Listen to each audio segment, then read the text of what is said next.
Hello students, welcome है आपका हमारे यूट्यूब चैनल चंद्रयान क्लासेस में। आज हम स्टार्ट करने जा रहे हैं एनसीईआरटी साइंस का एक नया और बेहद इंटरेस्टिंग चैप्टर। इस वीडियो में हम क्लास 7 के सभी इम्पोर्टेंट टॉपिक्स को सिंपल लैंग्वेज में और एग्जाम्पल के साथ समझेंगे ताकि अपना कॉन्सेप्ट आप मजबूत कर सकें और एग्जाम की तैयारी भी बेहतर हो सके। तो वीडियो को अंत तक जरूर देखें। चलिए स्टार्ट करते हैं। सबसे पहले हम देखते हैं कवक को। कवक के संबंध में जानते हैं तो इसकी वृद्धि, कवकों की वृद्धि हेतु वर्षा ऋतु सबसे उपयुक्त है और ये उन स्थानों पर उगते हैं जो नम और उष्ण हो। कवक के बारे में हम कुछ फैक्ट्स को देखते हैं कि कवक का अध्ययन को हम माइकोलॉजी कहते हैं और कवक विषमपोषी यूकैरियोटिक जीव है। कवकों में प्रकाश संश्लेषण नहीं होता है क्योंकि इनमें हरित लवक और वर्णक नहीं होते हैं, इसलिए इनमें प्रकाश संश्लेषण की प्रक्रिया नहीं होती है और कवक जो है अपना पोषण और शोषण द्वारा करते हैं। इसके साथ ही हम देखते हैं कि कोशिका, कवक की कोशिका भित्ति जो होती है वो काइटिन की बनी होती है और कवक में संचित भोजन ग्लाइकोजन के रूप में और तेल के रूप में होता है।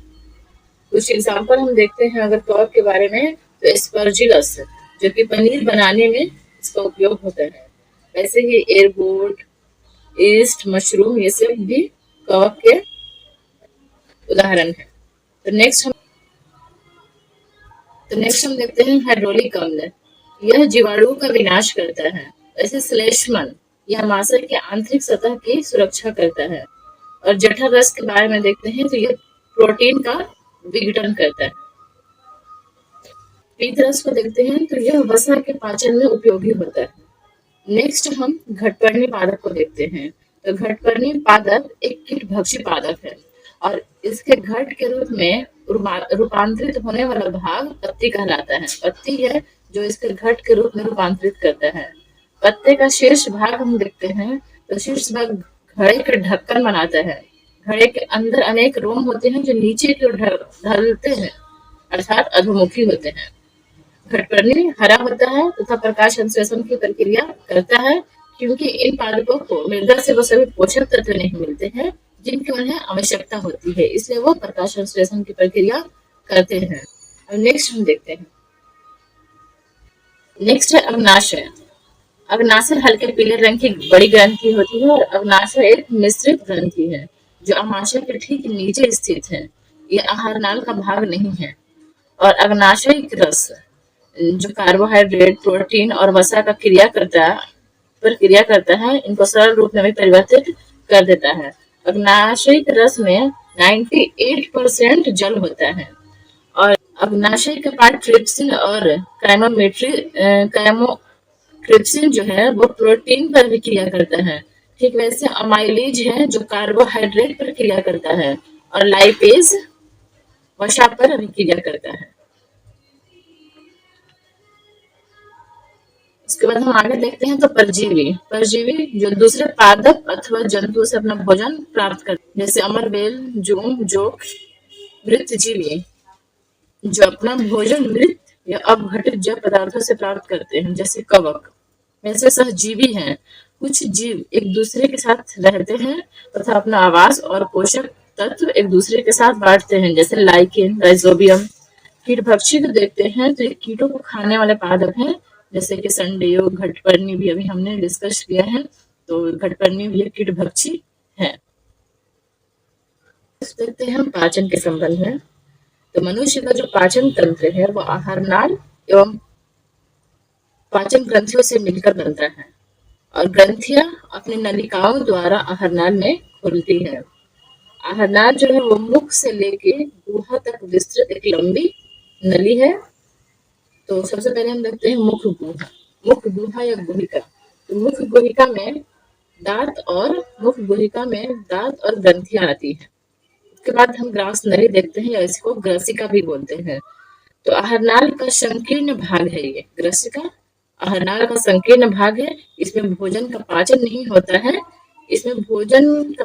होता बल्कि यह भोजन को अमाशय तक पहुंचाता है। यही ग्रास नली का काम है। फिर हम आमाशय में आते हैं, तो आमाशय में भोजन में जठर रस का मिश्रण होता है। उसके बाद छोटी आंत या क्षुद्रांत्र को देखते हैं, तो अधिकतर पाचन और अवशोषण छोटी आंत में ही होता है।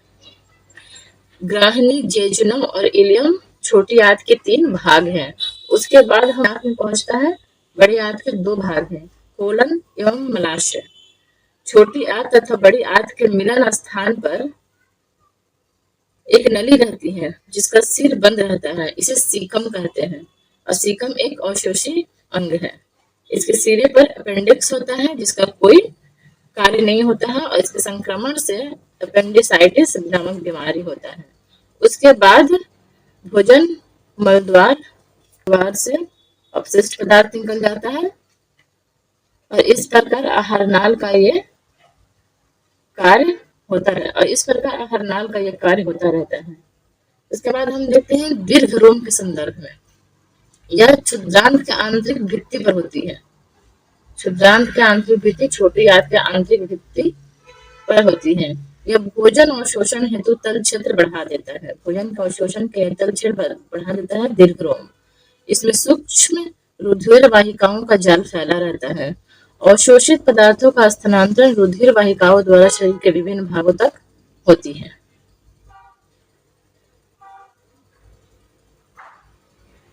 कहते हैं कि सर्दियों में ऊनी वस्त्र हमें गर्म रखते हैं। क्यों? क्योंकि ऊन उष्मारोधी होता है और इसके रेशों के बीच वायु फंसी रहती है। इसलिए सर्दियों के दिनों में ऊनी वस्त्र हमें गर्म रखते हैं। उसके बाद हम लेते हैं विभंग। विभंग या किंग, इसका क्या लाभ है? तो डॉक्टरी थर्मामीटर में पारे के तल को अपने आप नीचे गिरने से विभंग रोकता है। मानव शरीर का तापमान सामान्यतः 35 डिग्री सेंटीग्रेड से कम और 42 डिग्री सेंटीग्रेड से अधिक नहीं होता है। इसलिए इस थर्मामीटर का परिसर, विभंग का परिसर 35 डिग्री सेंटीग्रेड से 42 डिग्री सेंटीग्रेड के बीच होता है। आगे हम देखते हैं चालन। वह परिक्रम जिसमें ऊष्मा किसी वस्तु के गर्म सिरे से ठंडे सिरे की ओर स्थानांतरित होती है, जैसे ठोसों में ऊष्मा का स्थानांतरण चालन से होता है, वैसे ही संवहन जल एवं वायु में ऊष्मा का स्थानांतरण संवहन विधि से होता है। और विकिरण देखते हैं तो ऊष्मा के स्थानांतरण में किसी माध्यम जैसे वायु या जल की आवश्यकता नहीं होती है विकिरण के लिए। नेक्स्ट हम देखते हैं उदासीनीकरण अभिक्रिया के बारे में। तो इस अभिक्रिया में सदैव ऊष्मा निर्मुक्त होती है, निकलती है, और अम्ल एवं भस्म की अभिक्रिया से लवण और जल निर्मित होता है। नया पदार्थ निर्मित होता है जो लवण कहलाता है, और जल भी निर्मित होता है। और जो लवण होता है वो अम्लीय, क्षारीय अथवा उदासीन प्रकृति का हो सकता है।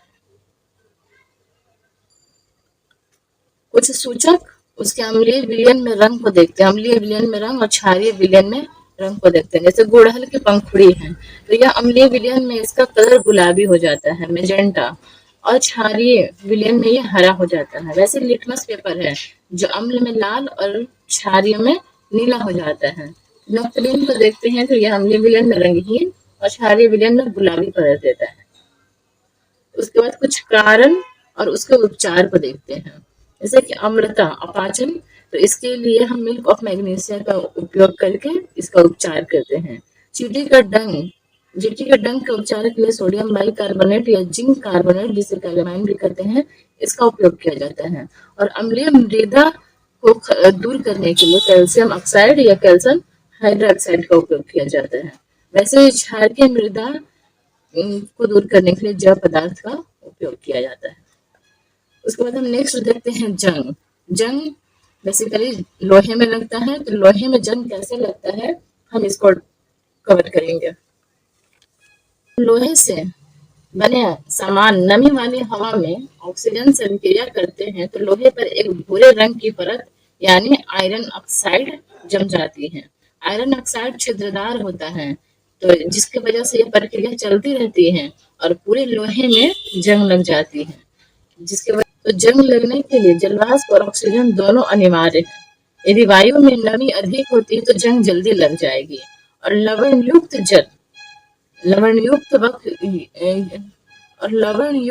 जल यानी कि सॉल्टी जो वाटर होता है, तो उसमें जंग लगने की प्रक्रम की जो दर होती है वो और ज्यादा बढ़ जाती है। यहाँ भी चूने का पानी दुधिया हो जाता है यदि इसमें प्रवाहित की जाए तो कार्बन डाइऑक्साइड। अगर चूने के जल से कार्बन डाइऑक्साइड प्रवाहित की जाती है तो उसका पानी दुधिया हो जाता है। चूने का पानी प्लस चूने का पानी कार्बन डाइऑक्साइड के साथ अभिक्रिया करता है तो कैल्शियम कार्बोनेट और जल बनाता है, और कैल्शियम कार्बोनेट जो है वो चूने के जल को दुधिया कर देता है। उसके बाद देखते हैं ईस्ट के संबंध में, तो यह अवायवीय श्वसन करता है। ईस्ट अवायवीय श्वसन करता है। यह श्वसन के दौरान ग्लूकोज, अल्कोहल और CO2 में विखंडित हो जाता है, और ईस्ट का उपयोग शराब बनाने में किया जाता है। अत्यधिक व्यायाम करने के बाद पेशियों में ऐंठन होने लगती है। क्यों? तो पेशियों में अवायवीय श्वसन के कारण, लैक्टिक अम्ल संचरण के कारण और ऑक्सीजन की आपूर्ति घट जाने के कारण ज्यादा एक्सरसाइज करने के बाद पेशियों में ऐंठन होने लगती है। तो इस ऐंठन को का उपचार के रूप में हम देखते हैं कि इसे कैसे ठीक किया जा सकता है। गर्म पानी से स्नान करने या शरीर की मालिश करवाने पर ऐंठन से आराम मिलता है। इससे गर्म पानी से स्नान करते हैं, मालिश करवाते हैं, तो इससे रक्त का संचलन बढ़ जाता है और ऑक्सीजन की आपूर्ति बढ़ जाती है। ऑक्सीजन की आपूर्ति बढ़ने से लैक्टिक अम्ल का कार्बन डाइऑक्साइड और जल में पूर्ण विखंडन हो जाता है, जिससे हमें दर्द से आराम मिलती है। आगे हम देखते हैं अंतःश्वसित वायु और उच्च श्वसित वायु में ऑक्सीजन की मात्रा और कार्बन डाइऑक्साइड की मात्रा। तो सबसे पहले अंतःश्वसित वायु में देखते हैं ऑक्सीजन की मात्रा 21% और कार्बन डाइऑक्साइड की मात्रा 0.04% है। वैसे उच्च श्वसित वायु में ऑक्सीजन 16.4% और कार्बन डाइऑक्साइड 4.4% है। पादपों के श्वसन के संदर्भ में हम देखते हैं तो पादप वायु से ऑक्सीजन अवशोषित करते हैं, कार्बन डाइऑक्साइड निर्मुक्त करते हैं, और पादपों में ग्लूकोज का विखंडन कार्बन डाइऑक्साइड और जल में होता है। हीमोग्लोबिन के संबंध में देखते हैं तो यह रक्त को लाल रंग प्रदान करता है, RBC में पाया जाता है और सभी रोगों के प्रति प्रतिरक्षा प्रदान करता है हीमोग्लोबिन, और रक्त में ऑक्सीजन का वाहक भी होता है। तो हीमोग्लोबिन के बारे में हमने देखा कि ये लाल रंग प्रदान करता है, RBC में पाया जाता है और सभी रोगों के प्रति प्रतिरक्षा प्रदान करता है, साथ ही ऑक्सीजन का वाहक होता है रक्त में। उसके बाद हम लेते हैं रंध्र। रंध्र वाष्पोत्सर्जन के प्रक्रम द्वारा जल वाष्पित होता है। रंध्र के द्वारा जल एवं पोषक तत्वों का परिवहन जाइलम में होता है, भोजन का परिवहन फ्लोएम के द्वारा होता है, और मूल रोम यह जल एवं खनिजों का अवशोषण मूल रोम, जिसे जड़ या पादप मूल भी कहते हैं, इसके द्वारा होता है। देखते हैं हाइड्रा के संबंध में, इसमें परिसंचरण तंत्र नहीं पाया जाता। अब भोजन एवं ऑक्सीजन की पूर्ति जल द्वारा होती है। हाइड्रा को भोजन एवं ऑक्सीजन की पूर्ति जल द्वारा होती है। इसे परिसंचरण हेतु रक्त के समान तरल की आवश्यकता नहीं होती है। आगे देखते हैं कि पादप में अलैंगिक जनन की कुछ विधियां हैं, उसको देखते हैं। जैसे कायिक प्रवर्धन। कायिक प्रवर्धन के एग्जाम्पल है गुलाब, गन्ना, आलू, पत्थर चट्टा। ऐसे मुकुलन, हाइड्रा और ईस्ट मुकुलन, हाइड्रा और ईस्ट में मुकुलन होता है। खंडन लेते हैं स्पाइरोगाइरा, शैवाल। स्पाइरोगाइरा भी एक शैवाल है। बीजाणु निर्माण देखते हैं तो मॉस और फर्न। नोट में हम देखते हैं कि अलैंगिक जनन में नए पदार्थ बीजों या बीजाणुओं के उपयोग के बिना भी उगाए जा सकते हैं। अलैंगिक जनन में नए पदार्थ बीज या बीजाणुओं के उपयोग के बिना भी उगा सकते हैं। नेक्स्ट देखते हैं पत्थर चट्टा, इसे ब्रायोफिलम भी कहते हैं। कायिक प्रवर्धन द्वारा अलैंगिक जनन होता है पत्थर चट्टा में। इसके प्रत्येक कलिका नए पादप को जन्म दे सकती है। कुछ पादपों की जड़ें भी नए पादपों को जन्म दे सकती हैं, जैसे शकरकंद या डहेलिया। तो पत्थर चट्टा के बारे में हमने जाना, जो कायिक प्रवर्धन द्वारा अलैंगिक जनन करता है और इसके प्रत्येक कलिका नए पादप को जन्म दे सकती है। नेक्स्ट है कि किसी तार में उत्पन्न ऊष्मा का परिमाण किस पे निर्भर करता है। किसी तार में उत्पन्न ऊष्मा का परिमाण तार के पदार्थ पर निर्भर करता है, लंबाई पर निर्भर करता है और मोटाई पर निर्भर करता है। आगे है कि एक दिन कहा जाता है।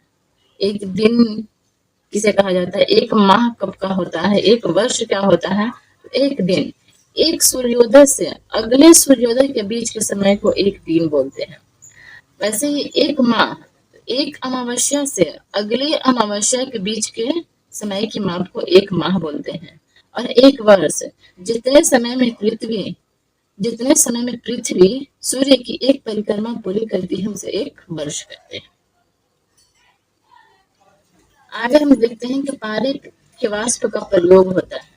तो पारे के वाष्प का प्रयोग प्रतिदीप्त नलिका और सीएफएल में होता है। वैसा यंत्र जिसमें विद्युत का अधिक उपयोग होता है उसी में पारे के वाष्प का प्रयोग किया जाता है। तो प्रतिदीप्त नलिका और सीएफएल में विद्युत का अधिक उपयोग होता है। आगे है विद्युत धारा का प्रवाह समाप्त होने पर कुंडली का चुंबकत्व क्या होता है तो समाप्त हो जाता है। विद्युत धारा का प्रवाह अगर समाप्त करते हैं तो कुंडली का चुंबकत्व भी समाप्त हो जाता है और इस प्रकार की कुंडली को विद्युत चुंबक कहते हैं। विद्युत चुंबक का उपयोग कबाड़ से विद्युत चुंबक को पृथक करने में किया जाता है। आगे कि जब किसी तार से विद्युत धारा प्रवाहित होती है तो वह चुंबक की भांति व्यवहार करने लगता है। इसे विद्युत धारा का चुंबकीय प्रभाव कहते हैं और विद्युत धारा का प्रयोग चुंबकों के निर्माण में किया जाता है। आगे है आपंग, जिसको स्लज भी बोलते हैं। यह एकत्रित किया गया ठोस मल होता है। इसके बाद देखते हैं मंड। मंड या कार्बोहाइड्रेट का पाचन प्रारंभ होता है मुख से। प्रोटीन का पाचन होता है अमाशय से और अमीबा में भोजन का पाचन होता है खाद्य रिक्तिका में। नोट में हम एक पॉइंट देते हैं कि मोम का पिघलना एक भौतिक परिवर्तन है जबकि मोम का जलना एक रासायनिक परिवर्तन है। स्टूडेंट्स, आज की वीडियो में हमने इस क्लास 7 के सभी इम्पोर्टेंट पॉइंट्स को कवर किया। उम्मीद है कि यह वीडियो आपके लिए यूजफुल रहा होगा। यदि यह वीडियो आपको पसंद आया हो तो लाइक करें, अपने दोस्तों के साथ शेयर करें तथा सब्सक्राइब करना ना भूलें। इस क्लास की पीडीएफ हैंड रिटन नोट्स के रूप में उपलब्ध है। पीडीएफ पाने के लिए कमेंट बॉक्स में कमेंट करें। इस नोट्स की मदद से आप जल्दी रिवीजन कर सकते हैं और अपनी परीक्षा की बेहतर तैयारी कर सकते हैं। मिलते हैं नेक्स्ट वीडियो में जिसमें एनसीईआरटी की क्लास 8 को कवर किया जाएगा। तब तक के लिए थैंक यू।